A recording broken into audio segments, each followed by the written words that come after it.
Cutter master Mustafizur Rahman উজ্জ্বল IL টি-টোয়েন্টির মঞ্চে এ পর্যন্ত ৬ match খেলে শিকার করেছেন ১১ উইকেট। ১১ উইকেট শিকার করে তালিকার ৪ নম্বরে রয়েছেন ফিজ।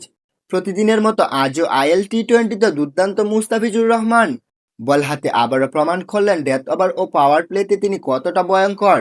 শারজা ওয়ারিয়র্সের বিপক্ষে ৪ ওভারের স্পেল পূর্ণ করার সুযোগই পেলেন না মুস্তাফিজ।